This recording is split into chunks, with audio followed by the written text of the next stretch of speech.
प्रणाम दोस्तों। मैं आप सबका बहुत बहुत स्वागत करती हूँ आप ही के चैनल शकुन एस्ट्रोलॉजी में। वीडियो को आगे बढ़ाने से पहले आप सबसे एक निवेदन है, अगर आपने अब तक चैनल को सब्सक्राइब नहीं किया तो प्लीज चैनल को सब्सक्राइब कर बेल बटन को दबा ऑल वाला ऑप्शन जरूर चुने। दोस्तों, आज हम लगन में सूर्य के बारे में बात करेंगे। लगन यानी राजा की गद्दी, हमारा तन मन धन। अब राजा अपने सबसे अच्छे स्थान पर यानी सिंहासन पर यानी अपनी पूरी पावर में। अब कोई भी देखे तो ये कहेगा सूर्य लगन में यानी बल्ले बल्ले। इंसान के पास अब पैसा, पावर, नाम, मान, सम्मान सब होगा। इंसान ज्ञानवान होगा, धैर्यवान होगा, वचन पर मरने वाला होगा, दानी और परोपकारी होगा। पर कभी कभी ये बातें गलत साबित होती हैं, क्योंकि सिर्फ लगन में सूर्य को देखकर ये बोलना या कहना गलत होगा। हमें कुंडली के और भी ग्रहों को ध्यान से देखना होगा। सबसे पहले तो हम उसकी सहायता और बुनियाद पर ध्यान देंगे, यानी सूर्य से 5वें और 9वें घर में कौन सा ग्रह बैठा है। अगर वहां उसके मित्र ग्रह बैठे हैं जैसे गुरु, मंगल, चंद्र, तो सूर्य अच्छा प्रभाव देगा। पर अगर वहां पे यानी उसकी सहायता और बुनियाद में उसके शत्रु बैठ गए जैसे राहु या शुक्र, तो अब सूर्य उतने अच्छे प्रभाव नहीं दे पाएगा। अब सूर्य कमजोर स्थिति में गिना जाएगा। एक और खास बात मैं आपको कहना चाहूंगी। हमने हमेशा सुना है कि लगन का ग्रह अपने दुश्मन को मारता है, पर लगन में सूर्य के टाइम अगर उसी समय राहु 11th में आ गया तो अब 11th का राहु ज्यादा पावरफुल माना जाएगा, क्योंकि लगन का सूर्य तो फिर भी अपनी मर्यादाओं में रहेगा, पर 11th के राहु के लिए कोई मर्यादा नहीं। अब 11th में राहु बैठा हो और ऐसा इंसान नीले काले रंग का ज्यादा प्रयोग करे, आर्टिफिशियल ज्वेलरी पहने, या तो फिर इलेक्ट्रॉनिक गैजेट टूटे हुए अपने आसपास रखे, उसका फोन टूटा हुआ हो, तो समझो कि ये राहु पूरी तरह एक्टिवेट है। अब ये अचानक चोट देगा सूर्य को। अब सूर्य के अच्छे रिजल्ट ये आने नहीं देगा, अब ये सूर्य को खराब करेगा। हम ये भी देखेंगे कि सूर्य किस राशि में बैठा है, किसके साथ बैठा है, यानी लगन में जहाँ सूर्य बैठा है वहां पे क्या नंबर लिखा है। अगर वहां पे 7 नंबर लिखा है या 10 नंबर यानी तुला राशि में बैठा है या मकर में बैठा है, तो अब ये सूर्य सूर्य ना होके सूर्य शनि मान के चलो। अब ये सूर्य अपने घर में होकर भी अनकंफर्टेबल होगा। लगन में बैठा सूर्य नॉर्मली 8th हाउस को टक्कर देता है, पर उसी समय पे अगर 8th में शनि बैठा हो तो अब वो शनि उल्टा सूर्य को टक्कर देगा। ये हमने पढ़ा है। अब अगर यहाँ शनि को पावरफुल किया यानी घर बनाया, कोई वर्कशॉप लगाई, लोहा लंकड़ का भारी सामान खरीदा, तो अब ये शनि सूर्य को टक्कर देगा। अब पिता को कष्ट आएगा, पिता का स्वास्थ्य खराब होगा। और एक बात, शनि और सूर्य जब मिलते हैं तो गृहस्थी खराब होती है। अब गृहस्थी खराब होगी, आपका रिश्ता भी टूट सकता है। तो अब हम इसके लिए बोलेंगे कि आप गुड़ मत खाओ, जोत मत जलाओ, दिन में फिजिकल रिलेशन मत बनाओ।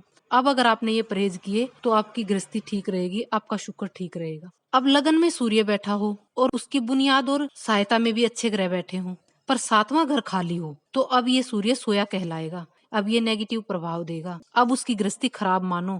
अब आप ये कह सकते हो कि इसका रिश्ता टूटेगा। अब हम सूर्य के अच्छे रिजल्ट के लिए 7th में शुक्र को प्लेस करेंगे। अब हम शुक्र को जगाएंगे। अब अगर विवाह की उम्र है तो हम विवाह करके इस शुक्र को प्लेस करेंगे। अगर अभी विवाह की उम्र नहीं है तो घर में नौकरानी रखेंगे या गाय पालेंगे, फिर ये सूर्य अच्छे रिजल्ट देने लगेगा। लगन को धोखा देता है उसका 10वां घर, यानी लगन में बैठा ग्रह हमारी गाड़ी का ड्राइवर होता है और 10वां घर उसका कंडक्टर होता है। अब अगर गाड़ी का ड्राइवर और कंडक्टर मित्र स्वभाव के होंगे तो गाड़ी बढ़िया चलेगी, और अब अगर ये दुश्मन हो तो फिर गाड़ी का भगवान ही मालिक है, क्योंकि अब धोखे के घर में बैठा ग्रह सूर्य को मिसगाइड करता है। दोस्तों, ये तो मैंने अपनी ग्रामर के हिसाब से बताने की कोशिश की कि लगन में सूर्य हो तो किस तरह से क्या होता है। अब अगर लगन में सूर्य पॉजिटिव है तो हम इसकी प्रिडिक्शन इस तरह से करेंगे कि ऐसा इंसान सतयुगी राजा की तरह होगा, यानी त्याग करने वाला, मर्यादाओं में रहने वाला, नियम का पक्का, वचन का पक्का, नेतृत्व क्षमता होते हुए भी सबको साथ लेकर चलने वाला।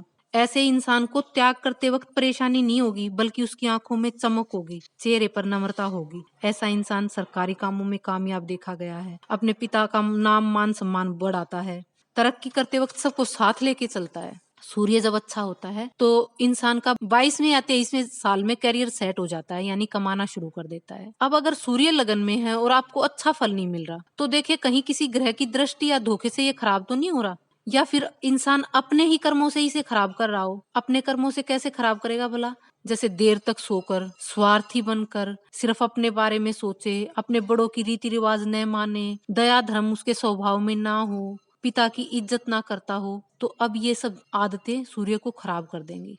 अब आपको सरकारी कामों में भी दिक्कत आएगी। अब अगर आप सरकारी नौकरी के लिए प्रयास कर रहे हो तो आप सफल नहीं होंगे। हमें सूर्य के अच्छे रिजल्ट पाने के लिए, सरकार से अच्छे रिजल्ट पाने के लिए अपने सूर्य को पॉजिटिव रखना होगा। यूँ तो हमें ग्रहों का पूरा-पूरा लाभ उठाने के लिए अपनी कुंडली ही दिखानी चाहिए, क्योंकि एक होता है भाग्य योग, जो हमें भाग्य से मिला, और एक होता है कर्म योग, जो हम अपने कर्मों के द्वारा, अगर हमारे कुंडली में कहीं कोई ग्रह कमजोर है तो हम उसे पावर दे सकते हैं, उसे ठीक कर सकते हैं। यानी अपने ग्रहों के नियम करके अपने कमजोर ग्रहों को बल देकर नेगेटिव से पॉजिटिव कर सकते हैं। ये कुछ बातें तो थी कुंडली के हिसाब से। अब मैं आपको वास्तु के हिसाब से भी कुछ टिप्स बताऊंगी। अब अगर हमारा सूर्य लगन में है और हमने अपने घर की पूर्व दिशा में कुछ ऐसा सामान प्लेस कर दिया जो सूर्य के विपरीत स्वभाव का है, जैसे हमने स्टोर बना दिया, स्टोर यानी शनि से संबंध रखता है। अब हमने वहां टॉयलेट बना दिया जो राहु से संबंध रखता है। तो अब आप ये सोच के चलो कि हमारी कुंडली में सूर्य और राहु या सूर्य और शनि एक साथ हैं, तो अब वो अच्छे प्रभाव नहीं देंगे। अब हमें सूर्य के अच्छे रिजल्ट के लिए ये सब सामान यहाँ से हटाना होगा, इस जगह को खुला और साफ रखना होगा। या फिर पूर्व दिशा में आप अपना ड्राइंग रूम बना सकते हैं, अपने बड़ों का रूम बना सकते हैं। वैसे सूर्य यहाँ अपने पक्के घर में होता है तो हम इससे ज्यादा छेड़छाड़ नहीं करेंगे, बस परहेज पर ज्यादा ध्यान देंगे। या फिर कुछ छोटे छोटे नियम जिनको करने के लिए आपको ज्यादा कुछ मेहनत मशक्कत नहीं करनी पड़ती। अब बस सुबह जल्दी उठने की आदत बनाएं, नियमबद्ध रहें, सूर्य भगवान को मीठा जल दें, बंदरों को आप गुड़ खिला सकते हैं, चींटियों को आटा चीनी डाल सकते हैं, और अगर आपका स्वास्थ्य खराब हो रहा है तो आप मंदिर में गुड़ दे सकते हैं। उम्मीद है आज की वीडियो में मैंने जो नियम उपाय बताए आप उन्हें अपनाकर निश्चित ही लाभ प्राप्त करेंगे। आज की वीडियो में इतना ही। मिलते हैं एक और नई वीडियो के साथ। अगर आपको मेरी वीडियो पसंद आए तो वीडियो को लाइक शेयर सब्सक्राइब जरूर करें। धन्यवाद।